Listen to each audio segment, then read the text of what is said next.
Dina adalah seorang ibu rumah tangga yang sedang mengalami kesulitan ekonomi. Suaminya yang pengangguran dan pemalas membuat Dina harus berpikir dan bekerja keras untuk keluar dari jeratan krisis ekonomi.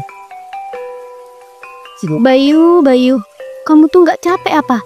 Tiap hari kerjaan cuma main HP, terus tidur, makan. Lihat tuh, sisa uang pasangan kita tinggal berapa? Kamu kira hidup bisa jalan dari angin? Aduh Din, pagi-pagi jangan ngomel lah. Aku juga pusing. Tapi sekarang tuh susah banget cari kerja. Banyak saingan, gajinya kecil-kecil. Terus ya nggak cocok aja. Nggak cocok. Yang penting kerja tuh, Pak. Daripada kamu cuma rebahan kayak gini tiap hari. Aku di sini pusing mikirin makan besok. Kamu malah antau ngutus serak. Ya habis gimana? Aku juga manusia Din. Butuh istirahat, butuh hiburan juga. Ntar juga ada jalannya. Jalan dari mana?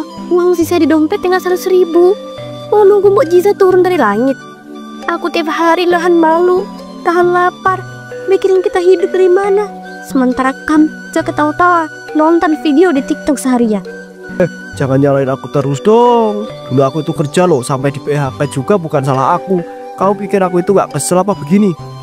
Kesel? Kamu kesel? Aku yang tiap malam gak bisa tidur mikirin duit. Kamu yang kesel. Sementara kamu enak-enakan main game dari pagi sampai tengah malam. Aku bukannya nggak mau kerja ya Din. Aku itu lagi nyari waktu yang pas. Aku tuh nunggu pekerjaan yang sesuai, yang bisa bikin nyaman. Nyaman? Bener hidup kamu ya. Makan dari duit pesangon yang tinggal sisa, rebahan seharian, terus nunggu kerjaan yang nyaman. Lah aku ini usaha kayak mesin. Bangun pagi, masak, urus rumah, mikirin utang, semuanya sendiri. Udahlah Din, jangan kayak gitu. Kamu makin ngomel juga ya nggak bikin duitnya nambah. Udah mendingan kamu itu pergi aja sana. Jangan ganggu aku lagi. Aku tuh males tahu nggak dengerin omongan kamu tentang uang dan uang. Yang bikin duitnya nggak nambah ya karena kamu. Kamu tuh kepala rumah tangga. Malah aku yang kayak tukang mikir segala hal. Yaudah, aku cari kerja besok. Aku coba tanya-tanya, tapi jangan sekarang. Ya, aku belum siap mentalnya juga. Besok. Setiap hari kamu bilang besok. Tapi nggak pernah ada perubahan. Ujung-ujungnya kau balik ke HP. Perubahan lagi. Ya habisnya aku bingung harus ngapain Din. Mau ngapain. Aku malu juga minta bantuan orang. Malu minta tolong. Tapi nggak malu minta makan. Nggak malu hidup dari sisa tabungan istri. Bayu, aku sayang kamu. Tapi makin lama makin lelah hidup kayak gini.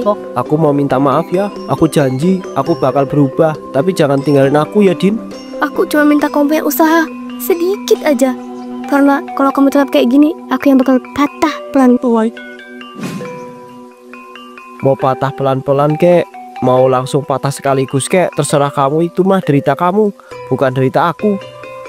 Mendengar suaminya yang bodoh amat, Dina lalu pergi untuk mencari angin segar. Disitulah dia bertemu dengan Mira, temannya, untuk mencari solusi.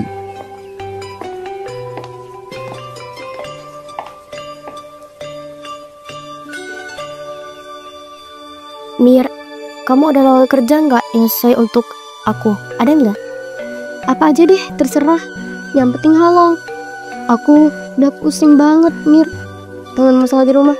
Mas Bayu, orangnya malesan. Duit tinggal recehan. Tolong Mir, tolong bantu aku. Dina, gimana ya? Bukannya aku nggak mau bantuin kamu, tapi di tempatku kerja juga sekarang lagi genting keadaannya. Karyawan banyak yang di rumah kan. Aku sendiri juga deg-degan takut depan HRD. Ya Allah, jadi benar-benar nggak ada solusi ya? Aku tuh udah muter-muter kemana-mana, nanya ke tetangga, lamar di sana, lamar sini. Tapi semuanya pada gue tuh pengalaman dan juga sarjana. Sedangkan aku lulus SMA aja syukur. Dengar ya Din, kalau kamu nunggu kerjaan dari orang, bisa-bisa malah kehilangan. Sekarang itu zamannya orang cari duit sendiri. Kamu pernah gak kepikiran kayak gini? Buat buka usaha sendiri gitu. Usaha? Model aja cuma sisa berapa, Mir? Mau usaha apaan emangnya aku ini? Bikin usaha modalnya dong. Juga gak bakal bisa motor kali dagangan. Yakin gak bisa? Bisa dong. Kalau kamu gak percaya, aku punya bukti kok. Aku punya tetangga yang jualan cilor depan ban. Modalnya dikit banget, tapi dagangannya ramai terus tiap sore. Modal cuma habis 100.000, Tapi bisa dapat 300 kalau nggak 400.000 kalau laris. Cilor, jajanan anak-anak yang ditusuk itu. Tuh dikasih sambal pedas itu. Iya, itu. Tepung tapioka sama telur kok bahannya. Tinggal bikin sambal goreng, bentar. Jual deh. Rasanya enak, murah, dan gak ngentong bikinnya. Gak perlu keahlian khusus. Kamu tinggal latihan sekali 2 kali juga bisa. Tapi, apa iya aku bakal laku ya? Aku belum pernah jualan, Mir. Aku takut sepi, tanganku terugi. Uang sisa cuma 1 keputusan doang. Kalau salah, tamat dah sudah semuanya. Din, semua orang juga takut pas mulai. Gak ada yang masih yakin. Tapi kalau kamu gak coba, kamu bakal terus stuck di sini. Lagi pula, kamu bisa jual di rumah, depan gang, atau bahkan titip di sekolahan. Anak-anak mah gampang terbiasa sama jajanan pedes. Tapi aku juga belum tahu resepnya. Aku tuh bener-bener buta soal cilor. Jangan-jangan nanti malah jadi adonan aneh yang kayak batu. Lah, YouTube sekarang tuh penuh resep. Tinggal ketik cara bikin cilor. Keluar dah semua tuh. Dari yang biasa sampai yang isi keju. Sambal lapis pun lengkap lah. Kamu tinggal nonton dan praktekin. Mulai nonton doang bisa jadi duit, Din. Iya juga sih ya. Paling aku coba daripada uang habis buat belanja yang gak penting, mau aku puter buat dagang. Nah gitu dong. Jangan nunggu suami kamu gerak, ntar kelamaan. Kamu bisa jadi penyemangat rumah tangga sendiri. Mulai kecil dulu, lama-lama biasa jadi bisa. Aku yakin kamu bisa kok, Din. Oke deh, aku coba pikirin serius. Mungkin malam ini aku cari resep-resep dulu. Terus aku hitung lagi kira-kira modalnya berapa. Tapi masa sebanyak ya, Mir? Kamu tuh selalu ngasih aku ide pas aku lagi butuh. Iya, kita kan temen, Din. Bisa seneng kudu bareng. Iya, kita kan temen, Din. Susah siap kudu bareng. Nanti kalau kamu jadi jualan, kabarin aku ya. Aku siap jadi pembeli pertama. Terus kalau bisa nitip jualan di sekolahan anakku biar makin rame. Amin. Semoga ini jadi jalan rezeki aku ya. Kalau aku bisa berhasil, ini semua karena obrolan kita hari ini. Semangat, Din. Kamu bukan orang lemah. Kamu cuma lagi kepepet. Dan kadang yang kepepet itu justru bisa lebih hebat dari yang biasa-biasanya aja. Setelah mendengar saran dari Mira, Dina langsung pergi ke pasar untuk membeli bahan-bahan cilor. Namun betapa terkejutnya Dina setelah mengetahui bahan-bahan yang dibutuhkan sedang melonjak tinggi. Pak Rudi, saya mau beli tepungnya 1,5 kilo dong. Telurnya 1,5 kilo juga. Terus cabai rawit merahnya on aja. Ya juga Bu Dina, tapi sebelum belanjanya saya layani nih, ada hal yang mau saya kasih tahu sama Ibu. Sekarang harga bahan-bahan lagi pada naik semua, Bu. Cabai lagi gila-gilaan, tepung juga naik, telur apalagi udah kayak ikut balapan semua nih. Cabai sekarang 85.000 sekilo, Bu. Jadi 3 ons 25.500 ya. Telur 32.000 sekilo, tepung juga naik jadi 15.000 sekilo. Padahal kemarin masih 11.000 loh. Astagfirullahaladzim, mahal banget ya, Pak. Ini 1 kilonya cabai 86.000. Padahal kan kemarin masih 50 ribuan loh, Pak.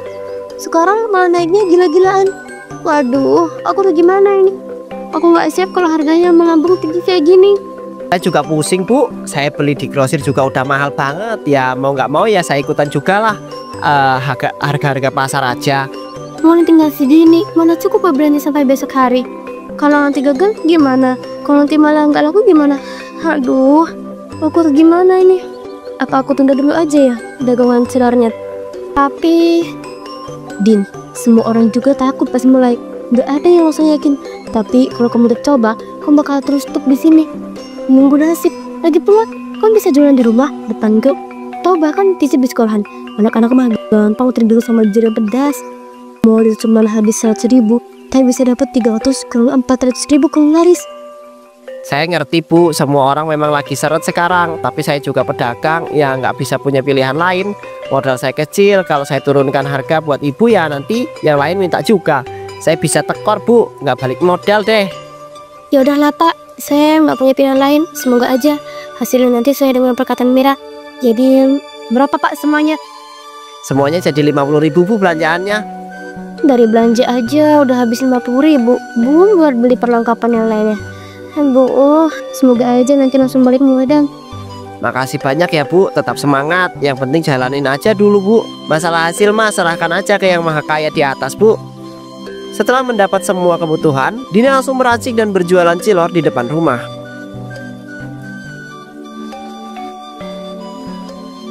Ayo, dibeli, murah.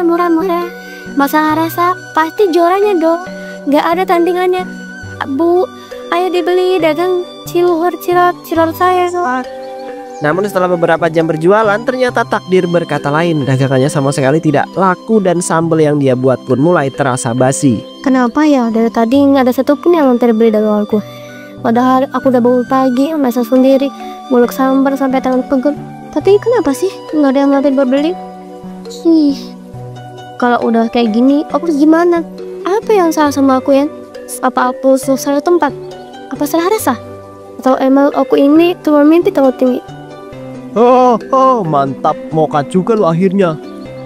Dia masih bisa ketawa. Aku aja udah ngerasa kepalanya mau pecah. Tapi ya sudahlah. Kalau bukan aku yang gerak, siapa lagi? Yakin karena aku kurang profesi aja. Makanya orang-orang pada nggak tahu dan nggak ada yang di dalam aku. Dina langsung membuka aplikasi WhatsApp dan mulai mengetik status. Cilok pedas Hyundai, besok pagi buka. Papak depan rumah jam 9, harinya kaki lila. Basah bintang 5, buruan di beres sebelum kehabisannya. Besok harus lebih semangat, harus lebih percaya diri. Orang-orang belum pada beli karena mereka memang belum tahu aja tentang cilok. Besok harus lebih semangat, harus lebih percaya diri. Orang-orang belum pada beli karena mereka belum tahu aja tentang dagangan bagus. Di malam harinya Dina masuk ke dapur dengan wajah penuh semangat. Kemudian membuka kulkas dengan harapan bisa memulai hari kedua jualannya dengan lebih baik. Tapi wajahnya langsung berubah suram setelah melihat isi kulkas. Ya ampun, ini seriusan cabai tinggal segini? Cuma sisa 4 biji doang. Oh iya, sampai tadi pagi udah aku buang. Astaga, masih aku jualan cilor tambah sambal. Orang-orang tuh pada suka sama cilor karena pada suka sama sambalnya. Kalau besok pagi sambalnya hambat, ya sedih semua pelanggan itu dan suka banget. Aku harus gimana ini ya? Di tengah kebingungan itu tiba-tiba dari dalam kamar terdengar suara Bayu. Din, tolong dong, koyo cabenya mana ya? Badanku pegel-pegel semua nih. Punggungku sakit kayak habis digebukin. Kayaknya ini karena kebanyakan duduk dari tadi pagi deh. Dia sih paling alat tas tuh. Cari diri apa? Aku tuh nih pusing ini jatuh. Suwer Dadin, aku udah cari nggak ketemu, tolongin ya. Aku nggak bisa tidur nanti kalau sakit-sakitan kayak begini.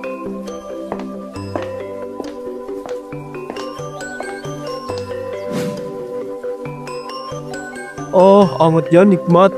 Tapi kok tiba-tiba rasanya malah berubah kayak gini ya? Panas banget kayak kebakar. Kok iya apa? Panas, pedes, mirip cabai. Nggak mungkin. Tapi bisa aja kan jadi mungkin. Apa jangan-jangan aku pakai aja ya kalau cabai ini dengan cabai sisaku tadi teman. Begitu kan? Sambal buatanku tadi rasanya bisa jadi pedes. Ya, tapi bisa nggak ya kira-kira? Tanpa pikir panjang dia langsung melakukan eksperimen. Dia memblender ke cabai dengan sisa cabai yang dipunya untuk membuat sambal cilor. Dan hasilnya ternyata di luar nalar. Dina terlihat puas dengan ide racikannya tersebut.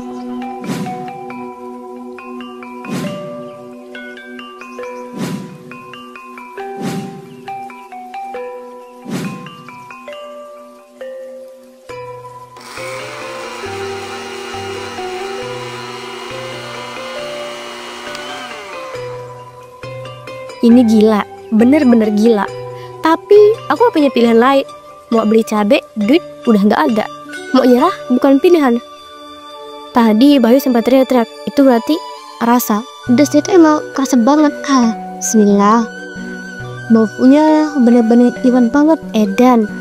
Tapi ada juga yang sedikit kayak bau bakso. Baunya emang sedikit agak ekstrim. Tapi ini satu-satunya sambal yang aku punya sekarang. Semoga aja orang-orang pada suka. Semoga aja nggak ada orang yang curiga. Keesokan harinya Dina pun berjualan seperti biasanya.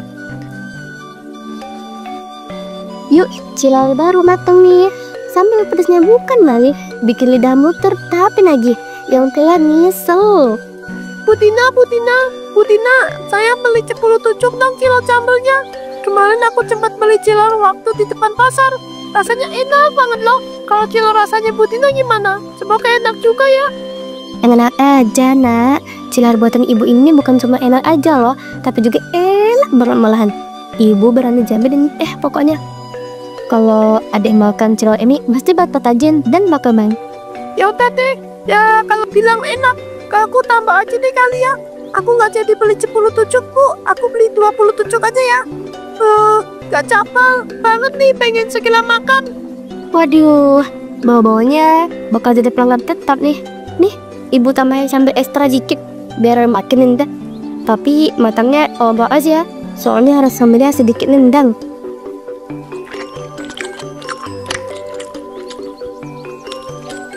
Wah, beneran ini sambalnya enak banget. Tapi kok beda ya rasanya?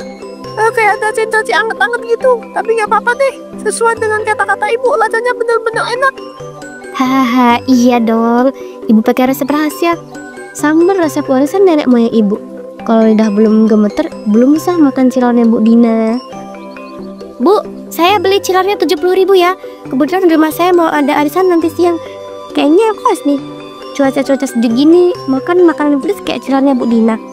Udah dari reaksi adiknya aja, kayaknya enak banget. Saya beli 70.000 ya Bu, cilarnya. Siap Bu, siap, aman. Yang belum kebagian buruan antri dan ajukan pesanan. Ntar menggat bagi ya loh yang ada. Seiring berjalannya waktu, Cilor Budina semakin ramai didatangi para pembeli. Melonjak antusiasme para pelanggan membuat Budina harus ekstra menyiapkan koyo cabai 7 hari kemudian. 1, 2, 3, gila. 1 minggu jualan udah dapat 4 juta aja. Bener yang dibilang Samira, ternyata jualan cilor itu memang benar-benar menggiung. Kasih banyak yang berkat saran dari kamu, aku udah ngantongin 4 juta dalam 1 minggu. Kalau pakai cabai bisa habis nih setengah keuntungannya. Tapi kalau pakai koyo, stok di rumah juga banyak. Nggak sia-sia punya suami mansi. Suka mintain dengan koyo cuma 1.500 per lembaran. Untungnya bisa dapat berpuluh kali itu lipat. Hahaha, selama nggak ada yang protes, kenapa nggak jadi aja? Dengan penuh semangat, Dina langsung pergi ke dapur untuk meracik cilor. Tapi tak lama kemudian, di tempat lain,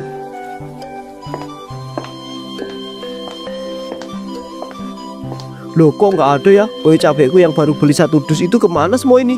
Bungu udah kayak digebukin loh. Tapi koyonya malah hilang semua. Kemana sini koyo? Ah, sialan.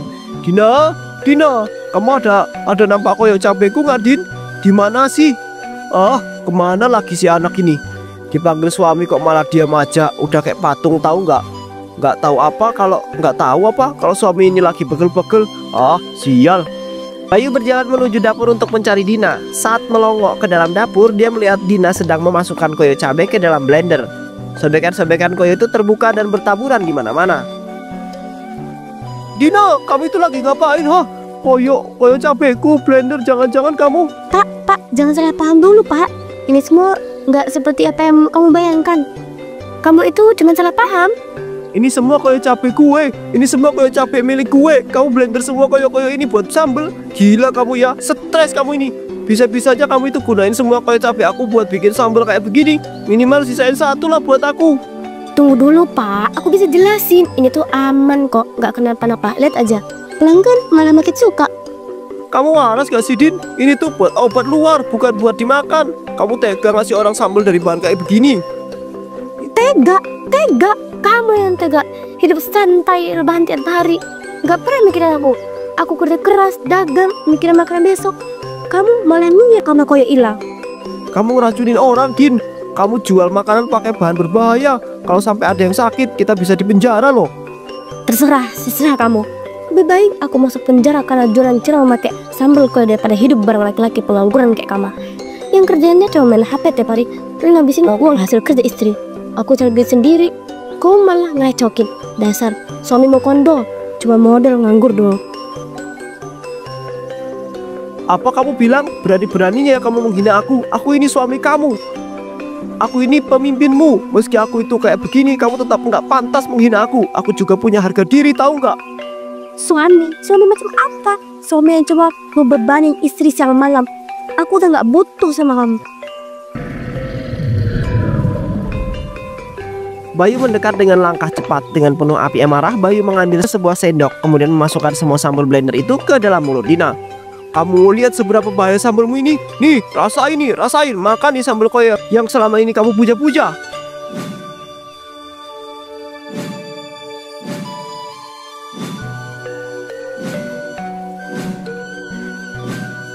Dina memberontak dan menjerit. Air matanya keluar sambil memohon belas kasihan dari Bayu. Tapi Bayu sudah terlanjur kehilangan akal dan tidak peduli dengan Dina. Saat itu juga tubuh Dina mulai merasakan rasa terbakar yang sangat hebat. Tubuhnya mulai berubah kemerah-merahan sambil mengeluarkan asap dan tak lama kemudian Dina pun tewas di tempat.